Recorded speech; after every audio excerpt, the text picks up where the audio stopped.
Welcome to part 2 of the Popejoy scrolls. The original scroll video was divided into 3 parts. Part 2 will begin where part 1 of the Popejoy scrolls ended. Fred Popejoy begins this part with a summary of creation. Due to the length of the scrolls, we felt it was necessary for us to separate the scrolls into sections. Each section then would be enlarged to make it easier for you to read and to understand. These sections of the scroll includes the creation of Adam to the flood, from the flood to Abraham to the Exodus, from the Exodus to the kingdom, and from the kingdom to captivity, and to the birth of the Messiah, the Lord Jesus Christ, to the destruction of Jerusalem. Now, during this span of 4,000 years, occupants of the Middle East had no knowledge that other civilizations such as China and many others existed. In fact, they believed the earth was flat. Each section of the scroll will be enlarged for reading and understanding the information on the scroll. So let us proceed to the next section.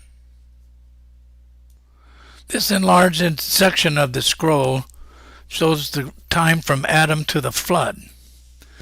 But God first created the Garden of Eden. Then God created Adam, who was formed from the dust of the ground, and placed him in the Garden of Eden. The tree of knowledge of good and evil was placed in the Garden of Eden, as well as the tree of life. Then God created cattle, fowl, and beasts, and brought them to Adam. And Adam gave them names to all cattle and fowl of the air and every beast of the field. Then God created a helpmate for Adam and used one of his ribs to create his helpmate. Adam called her woman and eventually named her Eve. God did not have any conversation with Eve regarding the tree of knowledge of good and evil, but apparently Adam did. Had Adam and Eve obeyed God's instructions not to partake of the fruit of knowledge of good and evil, they would have lived forever in the Garden of Eden. God made them perfect, without sin, disease, and the curse of death. But God foreknew they would partake of the fruit of the knowledge of good and evil. So the judgment of the serpent in 3:15, the word serpent is a figure of speech, and is used to describe Satan, also known as Lucifer, the shining one. God puts enmity, meaning suffering, between his seed and the Satan's seed and his followers, and the seed of the woman, meaning the descendants of Eve. But Satan will bruise his heel, meaning the torture and crucifixion of the promised Messiah, Jesus Christ, when he was nailed to the cross. And Satan's head, the most vital part of a snake implied here, will be bruised, totally destroyed, in Revelation chapter 20. God's judgments on the woman, and then God performed judgments on Adam. The cherubims are not angels. They drove Adam and Eve from the Garden of Eden and placed the flaming sword to protect the tree of life. Eve gave birth to Cain and later to Abel. Cain killed his brother Abel, and after the curse God to put on him, he took a wife and dwelt in the land of Nod. What woman? We have no idea. The offering of Cain was agriculture. This is why he killed his brother, because he was jealous of the offering that Abel made. But Abel's offering was a blood offering from an animal, probably a goat. Without the shedding of blood, there can be no forgiveness of sin. Blood sacrifices continue as an offering to God by the descendants of Adam and Eve. Descendants of Adam and Eve to the seed of promise from Abraham to Noah is highlighted in red on this section of the scrolls. Each one of the descendants, it shows their age, how long they actually lived. However, evil and violence overcomes the majority of Adam and Eve's descendants. God instructs Noah to build the ark as he plans to send a flood, destroying those consumed with evil and violence.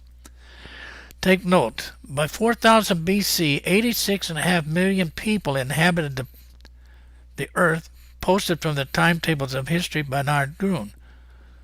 This means Adam and Eve were not alone. There was 86.5 million people scattered all over this planet. In 3300 BC, an Iceman was discovered in the Alps, and he was frozen from all the way back to the Stone Age. The Pyramid Giza was also built in 2600 BC. Noah's flood. Did it really cover the entire earth? Now let's go to the exhibit that shows what the world was like in 3300 BC. This exhibit shows what the world was like in 3300 BC, during the time and life of the Iceman. According to biblical chronology, Adam and his descendants were living during this particular time period. But let's look around the planet Earth.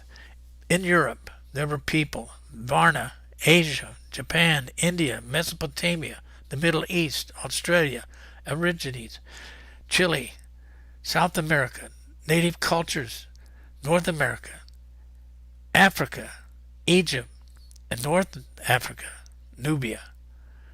Now, did the flood of Noah cover the entire planet with all these civilizations that were thriving?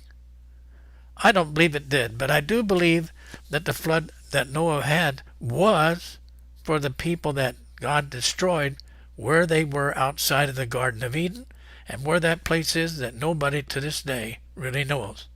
But it did occur. I believe in the flood of Noah, but I do not believe that it covered the entire planet. This section of the scroll covers the flood to Abraham to the Exodus. The seed of Shem, as you can see on the scroll, is the continuation of the seed of promise, from Shem to Terah, the father of Abraham. Let's review the exhibit of the descendants of Japheth, Ham, and Shem before we go any further. This exhibit shows the descendants of Japheth, Ham, and Shem, the nations of Genesis chapter 10. Japheth's descendants are shown in red. Ham's descendants are shown in black. Shem's descendants are shown in blue. Now I'm going to leave this open for just a few seconds so you have time to take a look at it.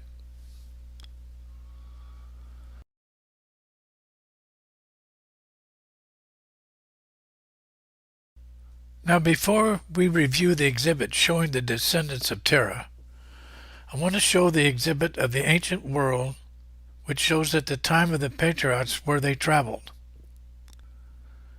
This exhibit shows the ancient world at the time of the patriarchs.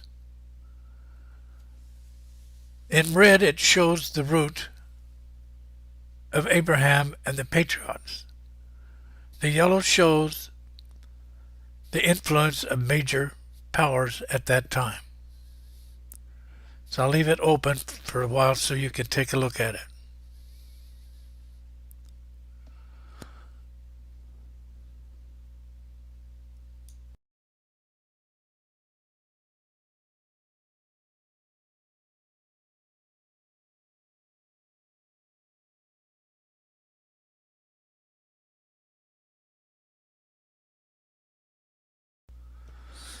Even though this section of the scroll shows the descendants of Terah to Isaac and then to Jacob, I want to show you one more exhibit which goes into a little more detail, and I think you'll like it.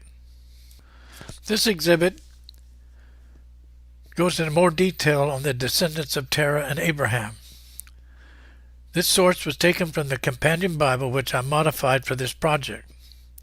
The exhibit shows the generations of Terah, Abraham, Isaac, and Jacob. Abraham marries his half-sister from Terah's other wife. God first called Abraham when he was still residing in the land of the Chaldeans, Acts chapter 7, at age 50. Abraham was called the second time at age 75. And Abraham was 100 years of age when Isaac was born, and Sarah his wife was 90 years of age. God makes a covenant and an oath with Abraham, including the seed of promise.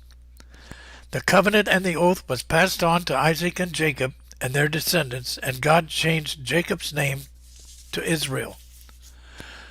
To the tribe of Judah, the son of Jacob, the seed of promise is passed on to his descendants and is highlighted in blue. All the 12 tribes moved to Egypt, including Jacob, and settled in the land of Goshen. Now understand, God chose the children of Israel and their descendants for his reason and purpose. Genesis chapter 12, verse 3, And I will bless them that bless thee, and I will curse them that curse thee. And in thee shall all the families of the earth be blessed. And we will follow the trials and tribulations of these people all the way through history. And this now is going to conclude this section. The next section will be the Exodus to the kingdom. This section of the scroll covers the Exodus to the kingdom. And what I'm going to do is list all the events that did occur, but I do not have time to go into a lot of detail. But here we go. When Moses was a baby, he was pulled from the bulrushes on the Nile River, because Pharaoh at that time issued a decree that all male firstborn of the Hebrews were to be killed.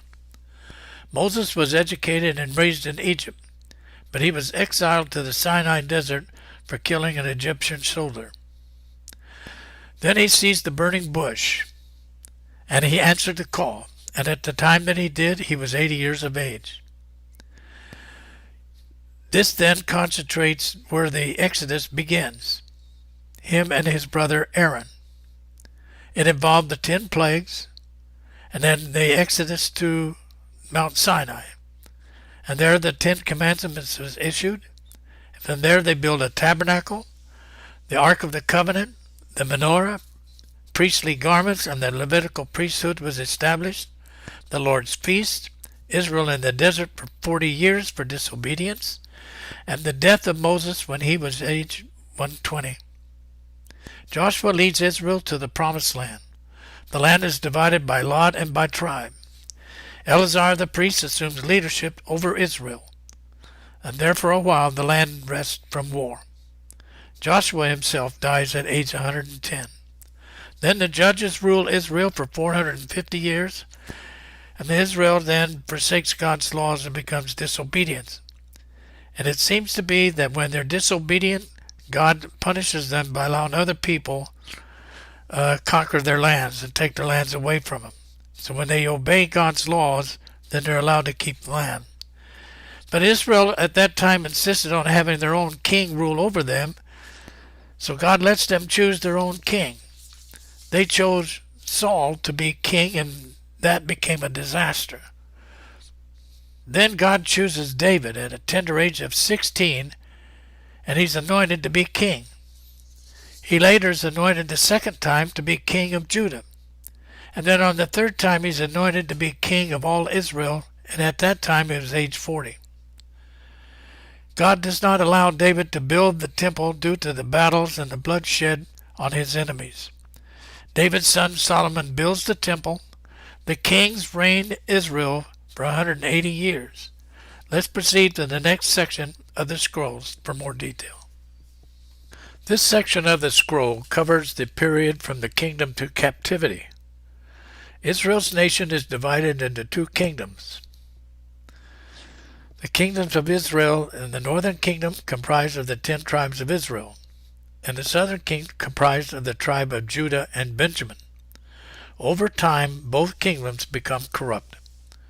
During this time of Israel's decline and disobedience, God raised up his holy major and minor prophets to warn Israel, both kingdoms, of his coming judgment on them due to their disobedience. They did not heed the warnings from the prophets, and God allowed the Assyrians, first of all, to invade the northern kingdom, which was comprised of the 10 tribes of Israel.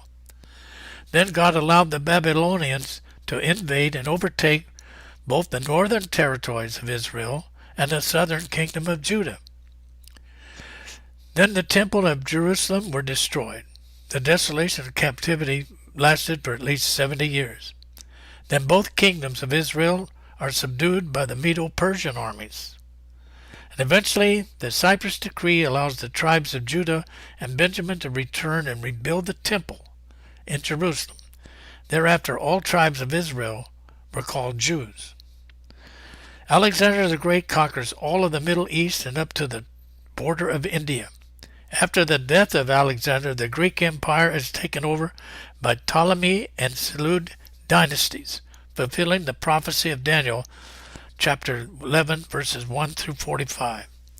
Then the Roman Empire conquers the land held by the two dynasties, but encounters serious resistance by the Maccabees. Revolt, however, to no avail. So now we will end this section and we will continue on to the destruction of Jerusalem, but mainly the birth of the Messiah. Now let us view from the scroll the announcement and the birth of Jesus the Messiah. First, the archangel Gabriel appears to Zacharias, then to the Virgin Mary. John the Baptist is the forerunner to the Messiah. The birth of Messiah Jesus during the Feast of Tabernacles. Jesus selects his disciples. The ministry and teachings of Jesus the Messiah. At his transfiguration, Moses and Elijah appeared and were talking with Jesus and witnessed by Peter, James, and John. His Last Supper and betrayal of Judas. His trial under Pontius Pilate. The Messiah Jesus is crucified during the observance of Passover. His burial in the tomb 3 days and 3 nights during the observance of the Feast of Unleavened Bread. His resurrection from the dead occurred during the observance of the Feast of Firstfruits. He appears to his disciples and many others. He instructs his disciples to preach the gospel to all the world. His ascent to heaven and commissions his disciples, he will return in like manner. The day of Pentecost was observed during the Feast of Weeks. The call of the Apostle Paul, the message to the Gentiles, and the epistles reveals the mystery of the church, the mystical body of Christ. The temple at Jerusalem is destroyed under the rule of Titus with Roman soldiers. Now I want to show the exhibit of the descendants of Eve to the seed of promise to the Virgin Mary. This is the end of part 2 of 3 video presentations of the Popejoy scrolls. The final explanation of the scroll continues on part 3.